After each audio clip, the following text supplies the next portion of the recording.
以后家里面的淘米水不要再直接倒掉了，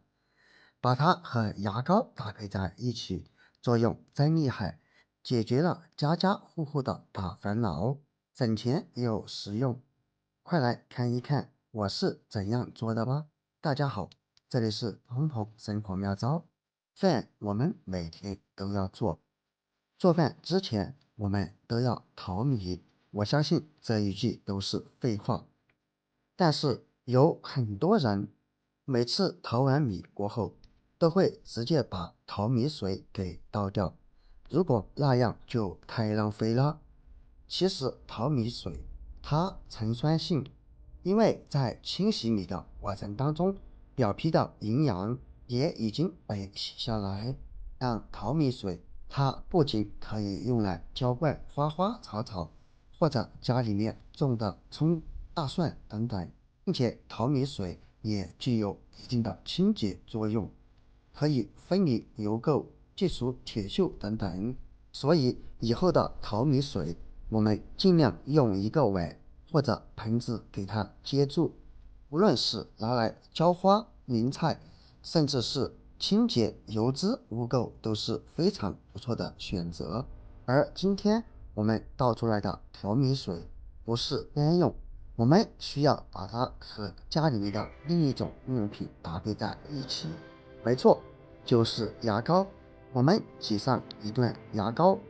然后先盛出1到2勺淘米水在牙膏当中，先不要太多。如果水盛的太多，在搅拌的时候水就会溢出来，会大大的影响牙膏和淘米水在搅拌过程当中的融合，直至将牙膏搅拌至融化。可以看见淘米水表面已经开始产生泡沫，没错，这些泡沫就是牙膏。然后再把一碗水装满，继续搅拌搅拌，这样一碗清洁能力特别强的淘米水就已经调制好了。接下来我们准备一个喷壶，把喷头拧开，接下来再把搅拌好的牙膏淘米水给它灌入喷壶当中。倒的过程当中，我们可以在下方放入一个碗，防止淘米水倒出，直至将淘米水全部倒入喷壶里。然后我们再用同样的方法换一个碗，将遗留出来的淘米水同样给它倒入喷壶当中，最后将喷头给它拧上。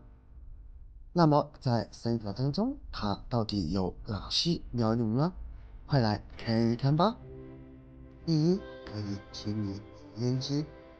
很多家庭都没有清洁剂，但是我们可以用自制的淘米水和牙膏溶液，同样可以清理烟机。因为淘米水和牙膏都具有非常强的去洁功能，并且没有任何的化学成分，因此只需要喷洒上一些淘米水和牙膏的溶液，哪里脏了喷哪里，然后再用抹布来擦一擦，就可以很轻松的把上面的油脂给擦干净。当然最脏的地方就是吸风网，可以看见吸风网上面有很多的油脂已经凝固了，但是用调制好的溶液一样可以轻松的给它擦拭的干干净净。全部擦拭好过后，我们来对比一下清理过和没有清理过的地方，差距是不是非常的明显呢？你也赶紧用这个方法来清洁油烟机吧。第二，我们也可以清理燃气灶。经常炒菜，难免会有油脂溅在燃气灶上，同样的道理，我们只需要喷洒上一些溶液，然后用毛巾擦一擦，也可以轻轻松松的把上面的油脂给擦拭干净。当然，如果油脂特别多的时候，我们建议把毛巾用热水来打湿，这样可以防止上面的油脂滴上凉水而再次凝固哦。擦拭过后，可以看见燃气灶上也已经变得干干净净了。第三，可以清洁家里面的不锈钢水龙头，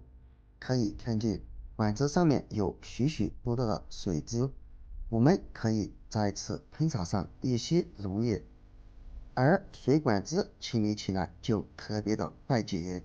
喷洒好溶液以后，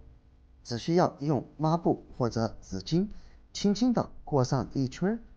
水龙头管子立马变得干干净净，看起来就和新的一样了。看吧，刚刚还特别脏的管子，现在都已经可以当做镜子使用了。第四，也可以用来清洁厨房中的墙壁，因为厨房中油烟非常重，而墙上也有许多的油脂，我们也只需要喷洒上一些溶液，多的地方尽量多喷洒一些，同样用抹布来擦拭。现在上面这些脏东西和油脂就可以非常轻松的被擦拭掉。自从用了淘米水和牙膏搭配的溶液清理这些油脂，再也没有花冤枉钱去买清洁剂了。可以看见，清理过后一样干干净净，上面的油脂污垢全都不见了。怎么样，朋友们，方法还不错吧？最后一个作用，可以用来清洁电池或者家里面的马桶，上面往往有许多的黄汁残留，我们只需要喷洒上一些溶液，因为调制好的溶液它清洁效果特别的强。当然，喷洒好以后，尽量让它静止5分钟左右，那样清理起来会特别的轻松。静止过后，我们用马桶刷来刷洗，现在可以看见上面的这些脏东西，可以非常轻松的就给它刷掉了。刷好过后，我们再用水冲一冲，被刷出来的这些脏东西立马就冲的不见了。可以看见清洁过后的电池是不是已经变得非常干净了？所以啊，朋友们，家里面的淘米水以后千万不要再直接倒掉了。如果你还知道淘米水的其他妙用，那么赶紧在评论区分享出来吧。好了，今天的视频就分享到这里了，我们下期视频见，拜拜。